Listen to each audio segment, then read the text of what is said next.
السلام عليكم ورحمة الله وبركاته. أهلا بكم، أنا عمرو محمود وده الفيديو السابع من كورس تعلم أساسيات أدوبي بريمير برو. الحلقة اللي فاتت اتعرفنا على أساسيات التايم لاين وعرفنا إزاي نضيف الفيديو عليه. النهاردة هنبدأ الشغل الجد، هنبدأ نلعب بالميديا اللي احنا ضفناها على التايم لاين. نقطة مهمة جدا علشان تبقى معايا خطوة بخطوة، أنا سايب لك كل الماتيريال اللي أنا هشتغل بيها الفيديو ده في الديسكريبشن، نزلها واشتغل معايا خطوة بخطوة، هتفرق معاك. نعمل لها امبورت زي ما اتعلمنا قبل كده ونرصها في الفولدرات بتاعتها زي ما قلنا الحلقة اللي فاتت. زي ما انتم شايفين دي البروجكت بانل بتاعتنا واللي فيها الفولدرات المنظمة. النهارده بطل الحلقة هو ده التايم لاين أو الخط الزمني، ده اللي بنبني بيه الفيديو بتاعنا حتة حتة. احنا طبعا الحلقة اللي فاتت ضفنا فيديو على التايم لاين وعرفنا انه لما بينضاف بيعمل لنفسه سيكونس بابعاده، وعرفنا يعني ايه سيكونس. النهارده هنمسح الفيديو اللي احنا اضفناه قبل كده ونمسح السيكونس بتاعه علشان لما نجيب فيديو تاني نضيفه على التايم لاين هو هيعمل السيكونس المناسب ليه. وهنضيف الميديا اللي هنشتغل بيها مع بعض زي ما شرحنا قبل كده. هنضغط امبورت، هيفتح لنا الفايل اكسبلورر او متصفح الملفات بتاعنا. هنشوف الميديا بتاعتنا اللي احنا محتاجينها فين، نعمل لها سيلكت او نحددها كلها ونضغط اوبن. هتيجي معانا هنا زي ما انت شايف في القسم ده اللي هو قسم البروجكت بانل. زي ما انتم شايفين عندنا صورتين وملف صوت وفيديو بصوت وفيديو من غير صوت. انا تعمدت ان انا اجيب لك كل انواع الميديا علشان تشوف لما بينزل كل نوع على التايم لاين بيبقى شكله عامل ازاي. دلوقتي علشان نجيب الفيديو بتاعنا هنضغط عليه واتم ضاغط واشده معايا لحد ما اوصل للتايم لاين، اسيبه هينضاف معايا كده. هو لما انضاف عمل لنا السيكونس اللي اتكلمنا عليه الحلقه اللي فاتت. الفيديو اللي احنا حطيناه على التايم لاين اتعرض لينا في اللوحه دي، لوحه البروجرام مونيتور.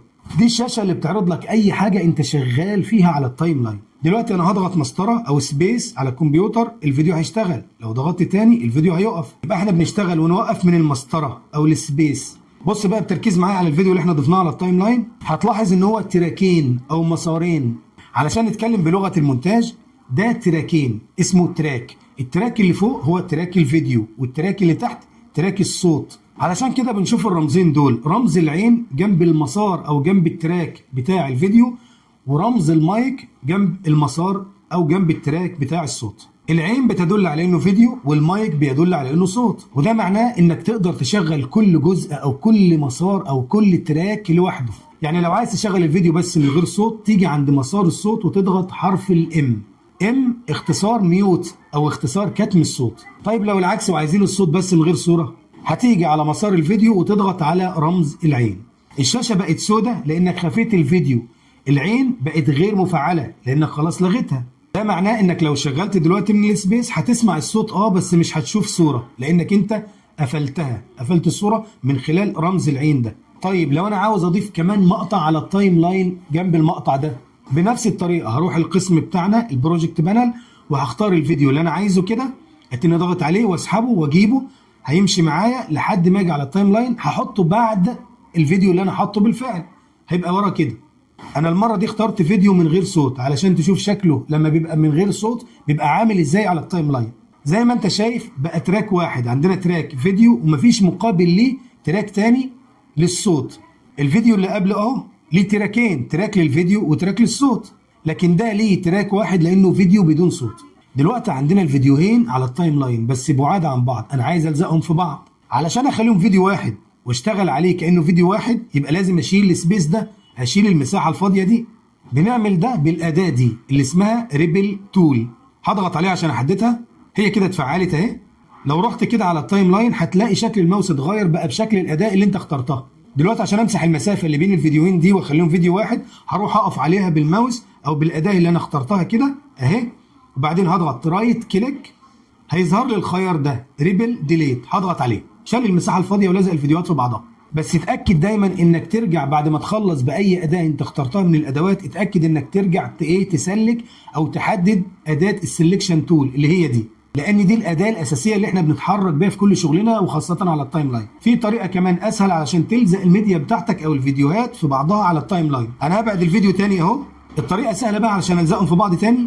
هضغط عليه كده واشده واسحبه واقربه من الفيديو التاني. اول ما يقرب من الفيديو التاني هيلزق لوحده. اللي خلاه يلزق في بعضه بسهوله كده ان الخاصيه بتاعت ماجنت دي متفعله، علشان لو ما لزقش معاك اتاكد ان خاصيه ماجنت دي شغاله. لو مش شغاله، لو مش الخاصيه دي متفعله مش هيلزق معاك. القطعه اللي انا ضفتها دلوقتي على التايم لاين عايز اظهرها على الشاشه بتاعت البريفيو دي. عايز اظهرها لازم اجيب عليها المؤشر ده اللي هو السي تي اي بتاعي، لان السي تي اي ده لما بيجي على اي قطعه بيظهرها في الشاشه دي. طب لو انا عايز اقطع قطعه من الفيديو مش محتاجها، هنقول دي بقى ونختم بيها. هاجي في نص الفيديو واحدد القطعه اللي انا عايز اقطعها، وليكن مثلا انا عايز اقطع المنطقه اللي بتعدي فيها العربيه الحمراء دي. الاداه اللي بنستخدمها علشان نعمل كده هي الاداه دي، اداه ريزر تول.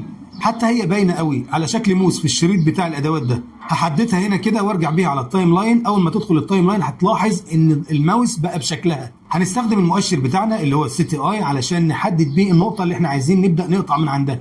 فاحنا هنا عايزين نشيل اللقطه اللي فيها العربيه الحمراء دي. هرجع بالسي تي اي لحد ما العربيه في المشهد تبقى مش باينه كده، واسيب السي تي اي مكانه علشان هو كده محدد لي المكان اللي انا عايز ابدا اقطع منه. هروح بالماوس بتاعي على المكان اللي انا محدد فيه بالسي تي اي بتاعي. هتلاحظ لما تيجي على التايم لاين عند الفيديو اللي انت عايز تقطعه ان الاداه دي بتعمل معاك خط كده. شايف الخط ده؟ هو الخط ده هو الموس اللي انت هتقطع بيه. انا هنا عايز اقطع من عند العلامه اللي انا سايبها اللي هي المؤشر بتاعي او السي تي اي بتاعي. لاحظ كده معايا اول ما اقرب بالاداه بتاعتي للعلامه اللي انا سايبها اللي هي للسي تي اي، الخط بتاع الاداه اللي بيقطع هيلزق في السي تي اي. هضغط عليها كليك كده انا قطعت. هحرك بقى السي تي اي بتاعي لحد ما اعدي المشهد اللي انا عايز اقطعه كده. العربيه الحمراء خلاص عدت اهيت، وهقرب من الاداه بتاعتي اللي هي الخط بتاع الموس بتاعي ده من السي تي اي اللي انا علمت عنده. هيلزق برده اهو كده، بيقول لي خلاص انت جاهز تقطع. هضغط كليك كده انا قطعت اهي. هنا برده كده انا حددت بدايه ونهايه المشهد اللي انا عايز احذفه او القطعه اللي انا عايز احذفها من الفيديو. هرجع بقى للاداه الاساسيه بتاعتي واللي هي الاداه دي، اداه السلكشن تول. هضغط عليها واجي عند الجزء اللي انا عايز اشيله كده واضغط عليه، هيتحدد معايا كده. هضغط ديليت علشان امسحها كده، شالها لي وساب لي المساحه الفاضيه اللي احنا قلنا عليها قبل كده ان احنا بنشيلها بايه؟ بنشيلها باداه الريبل تول دي. هضغط عليها عشان اجيبها واروح بيها للمكان الفاضي. اضغط عليه رايت كليك هيفتح لي كده زي ما انت شايف. اضغط على ريبل ديليت كده لزق لي الفيديو ببعضه تاني. كده نكون خلصنا حلقه النهارده. حلقه فيها اساسيات مهمه جدا. لو عندك اي سؤال سواء في الحلقه او بره الحلقه سيبوا لي في الكومنت، انا متابع جدا للكومنتات، هجاوبك بالاجابه اللي ان شاء الله تنفعك. اشوفكم على خير. السلام عليكم ورحمه الله وبركاته.